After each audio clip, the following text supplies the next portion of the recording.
नमस्कार, अजय चतुर्वेदी। मित्रों, आज नेहरू गांधी परिवार के लिए और कांग्रेस के लिए बहुत बड़ा दिन था, दिन है। आज नेहरू गांधी परिवार की चौथी पीढ़ी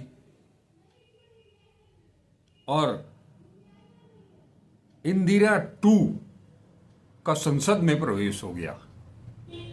आपको अच्छी तरह से याद होगा कि 2000 लगभग 1995-96 से प्रियंका गांधी राजनीति में सक्रिय जरूर हैं। रायबरेली, अमेठी चुनाव में हमेशा वो प्रचार का काम करती थी अपनी मां सोनिया गांधी और भाई राहुल गांधी के लिए। लेकिन हर चुनाव के पहले एक ये कयास लगाया जाता था, कांग्रेस कार्यकर्ताओं की तरफ से ये मांग उठती थी कि प्रियंका गांधी को सक्रिय राजनीति में बुलाया जाए।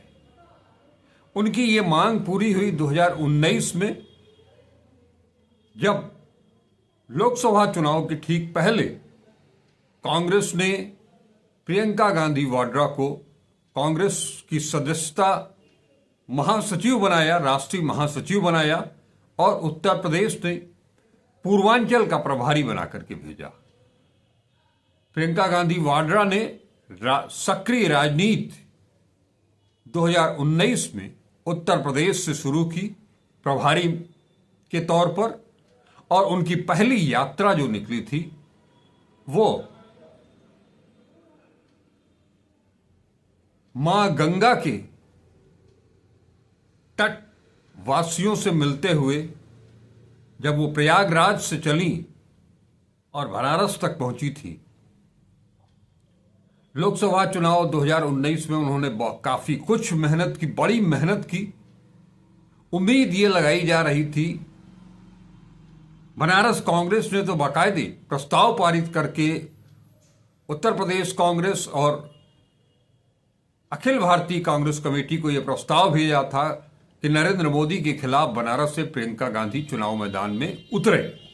लेकिन ऐसा कुछ हुआ नहीं। प्रियंका गांधी उत्तर प्रदेश की प्रभारी के तौर पर उन्होंने काफी कड़ी मेहनत की। 2019 में बहुत फायदा जरूर नहीं मिला, 2022 में भी बहुत फायदा नहीं मिला उनके प्रभारी रहते हुए उत्तर प्रदेश में कांग्रेस को पुनर्जीवित करने में। हालांकि वो दोनों ही चुनावों में अपनी एक नई छवि, एक नई रणनीति के साथ मैदान में उतरी थी। आप सबको याद होगा कि 2022 में वो महिलाओं को लेकर के, बेटियों को लेकर के लोकसभा चुनाव में, उत्तर प्रदेश विधानसभा चुनाव में उतरी थी। लड़की हूं, लड़ूंगी।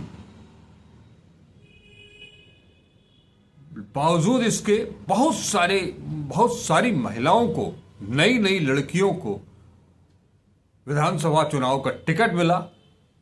ये दीगर बात है कि उनका वो प्रयोग सफल नहीं रहा। फिर 2024 में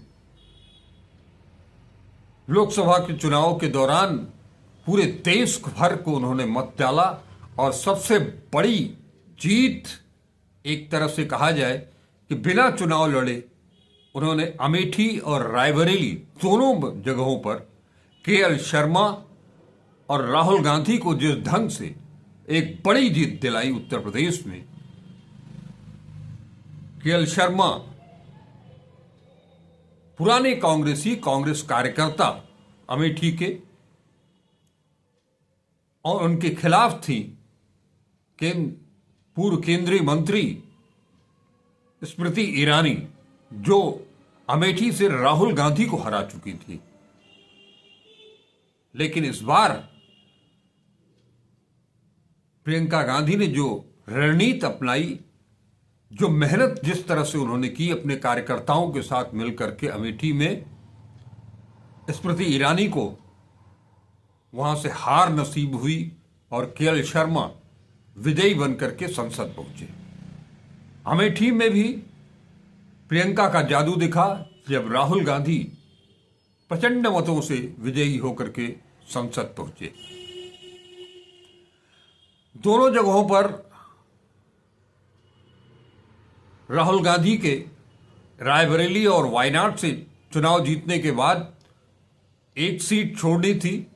राहुल गांधी ने उत्तर प्रदेश की सियासत, देश की सियासत को ध्यान में रखते हुए राहुल गांधी ने अपनी घर की परंपरा को, अपनी पारंपरिक सीट को अपने पास रखा, रायबरेली को, लेकिन साथ ही ये वायदा किया वायनाड की जनता से कि हम आपसे दूर नहीं जा रहे हैं, हम आपसे अलग नहीं हो रहे हैं, हमारी जगह वहां हमारी बहन प्रियंका चुनाव लड़ेंगी और देश का वो पहला संसदीय क्षेत्र होगा जिसके लिए दो सांसद एक साथ काम करेंगे।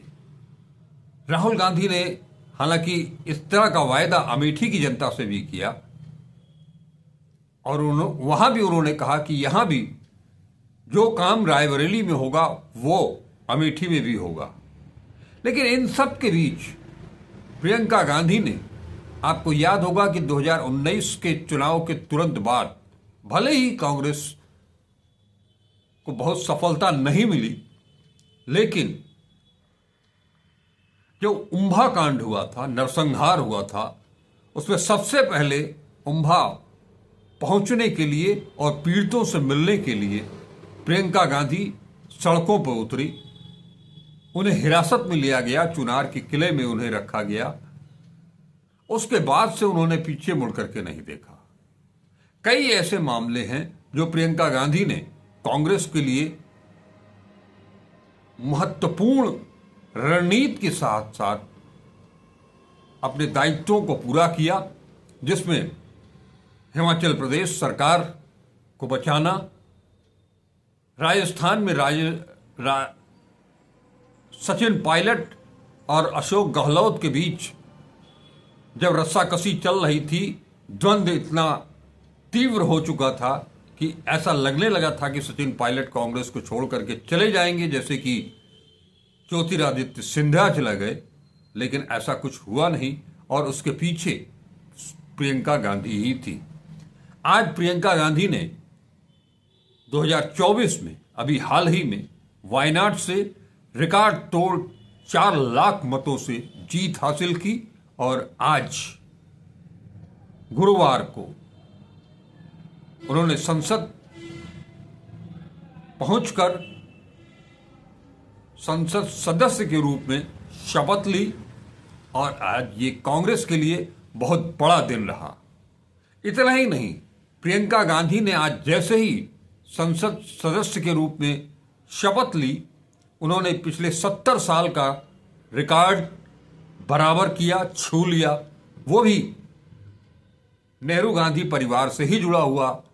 जब पहली बार संसद में पंडित जवाहरलाल नेहरू और उनकी बहन विजया लक्ष्मी पंडित पहुंची थी, उसके बाद से आज राहुल गांधी और उनकी बहन प्रियंका गांधी एक साथ संसद सदस्य के रूप में लोकसभा में नजर आए।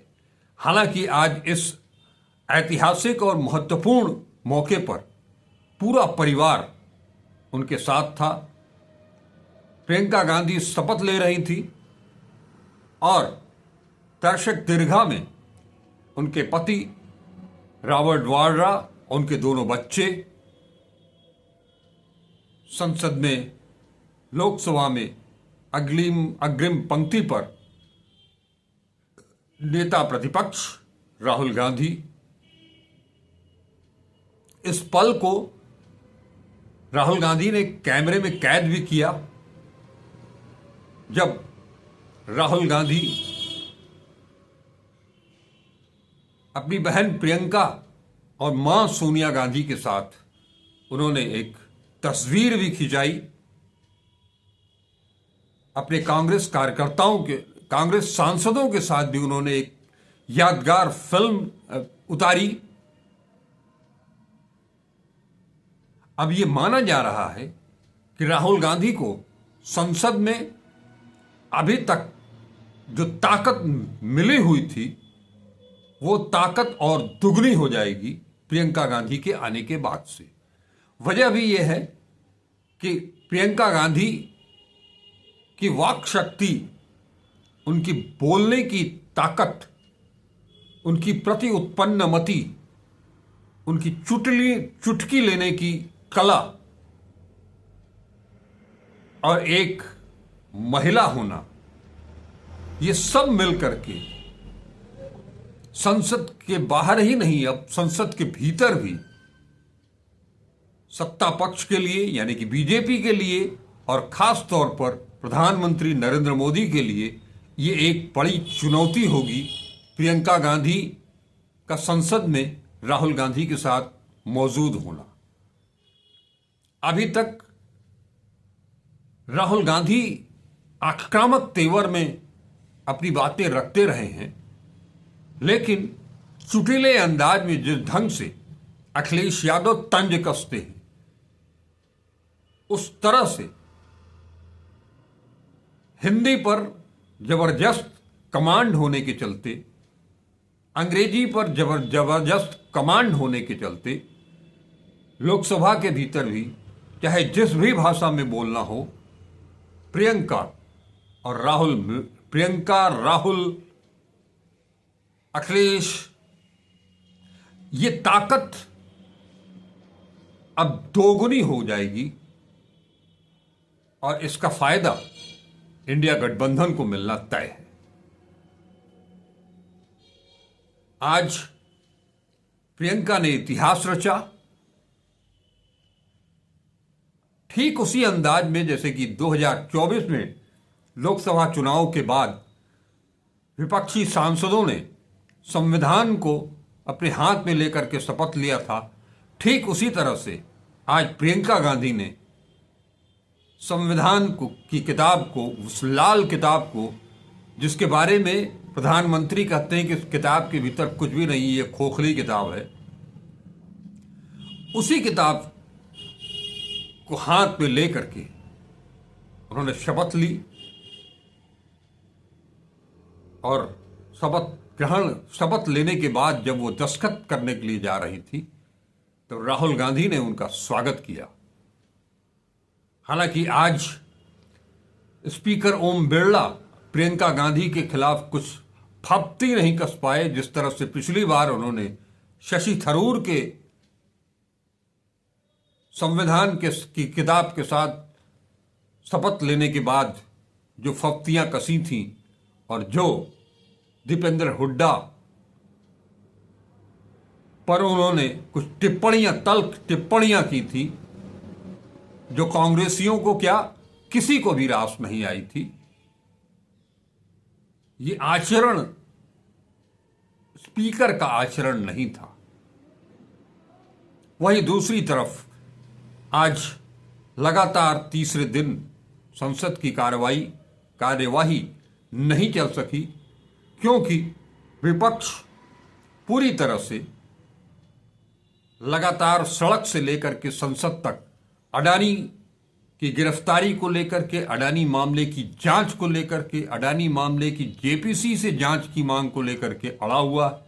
और वहीं सरकार यह नहीं चाहती है कि अडानी के मामले की कोई जांच हो, उस पर कोई चर्चा हो। मामला इतना पेचीदा होता जा रहा है और पेचीदा बना रहे हैं खुद प्रधानमंत्री और सत्तारूढ़ भारतीय जनता पार्टी।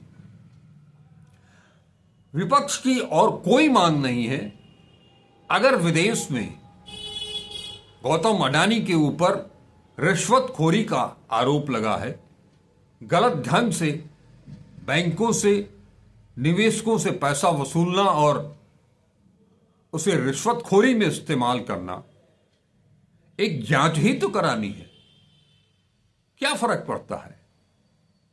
तमाम सारी जांचें हो सकती हैं, किसी के भी खिलाफ कोई भी जांच हो सकती है, किसी को भी ये सरकार गिरफ्तार कर ले रही है, मुख्यमंत्रियों को गिरफ्तार कर ले रही है, नेताओं को गिरफ्तार कर लिया जा रहा है, पत्रकारों को गिरफ्तार कर लिया जा रहा है, जेल में डाल दिया जा रहा है, सोशल वर्कर्स को जेल में डाल दिया जा रहा है, गिरफ्तार कर लिया जा रहा है। तो इसमें क्या फर्क पड़ता है? गौतम अडानी के साथ भी के खिलाफ भी अगर कोई जांच होती है, दूध का अगर वो सही है तो दूध का दूध, पानी का पानी हो जाएगा। लेकिन अंतर्राष्ट्रीय स्तर पर जिस तरह से देश का नाम, देश की साख पर बट्टा लग रहा है, वो तो धुल जाएगा। लेकिन पता नहीं क्यों ये सरकार उस चर्चा के लिए, उस जांच के लिए तैयार ही नहीं हो रही। ये यूपीए सरकार को, कांग्रेस सरकार को बराबर लपेटते रहते हैं। लेकिन कांग्रेस के यूपीए सरकार, मनमोहन सरकार के दौरान जो 2G स्पेक्ट्रम का मामला हो या कोल का मामला हो, जो भी जितने भी मामले आए, इन लोगों ने आरोप लगाए, तत्काल उसकी यूपीए सरकार में जांच हुई, जांच शुरू कराई गई। तत्कालीन मंत्री जो भी रहे उससे संबंधित उनको पद से हटाया गया। यह दीगर बात है कि आज जिस मुद्दे को लेकर के ये चुनाव लड़ा गया 2014 में और उसके बाद से अब तक, वो सारे मुद्दे बेबुनियाद साबित हुए और हर किसी में कांग्रेस को और संबंधित नेताओं को क्लीन चिट मिली। आज मोदी सरकार, प्रधानमंत्री नरेंद्र मोदी उसे क्यों नहीं दोहरा सकते? क्या राहुल गांधी जो आरोप लगा रहे हैं कि अडानी को इस बचाया जा रहा है और बचा रहे हैं प्रधानमंत्री नरेंद्र मोदी, क्या इसके पीछे नरेंद्र मोदी भी कहीं, उनके ऊपर भी कोई संदेह है? प्रधानमंत्री के ऊपर कोई संदेह है? जब राहुल गांधी पूछते हैं कि इतनी बड़ी रकम जो लगाई जा रही है अडानी के द्वारा, वो रकम अडानी की है या किसी और की है? सेबी प्रमुख के ऊपर इतने सारे आरोप लगाए गए, उन्हें पद से क्यों नहीं हटाया जाता? इन सभी मुद्दों को लेकर के आज फिर से सदन की कार्यवाही कल सुबह 11 बजे तक के लिए स्थगित कर दी गई है। और कल भी अगर ये प्रक्रिया जारी रही तो अब सोमवार के पहले कुछ भी होने वाला नहीं है। लेकिन आज का दिन फिर से मैं कहूंगा कांग्रेस परिवार के लिए, नेहरू गांधी परिवार के लिए। अब आप सोच सकते हैं, विपक्ष यानी कि बीजेपी ये आरोप लगाती रही है और आगे भी लगाएगी, ये परिवारवाद का नाम दे करके। हालांकि ये दीगर बात है कि बीजेपी अब खुद परिवारवाद के मोह जाल में फंस चुकी है पूरी तरह से। लेकिन पंडित जवाहरलाल नेहरू, विजया लक्ष्मी पंडित, उसके बाद इंदिरा गांधी, राजीव गांधी, उस राजीव गांधी के पहले संजय गांधी,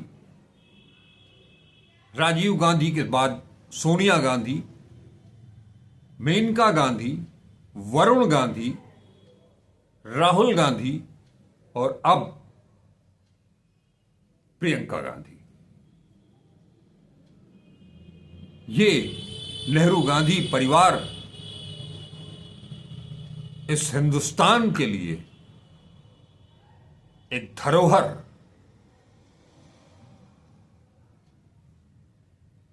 जिस परिवार ने देश को आजाद कराने के लिए अपना पूरा सब कुछ न्यौछावर कर दिया, उस परिवार की चौथी पीढ़ी अब संसद में है। आज भले ही मेनका गांधी और वरुण गांधी संसद में नहीं हैं,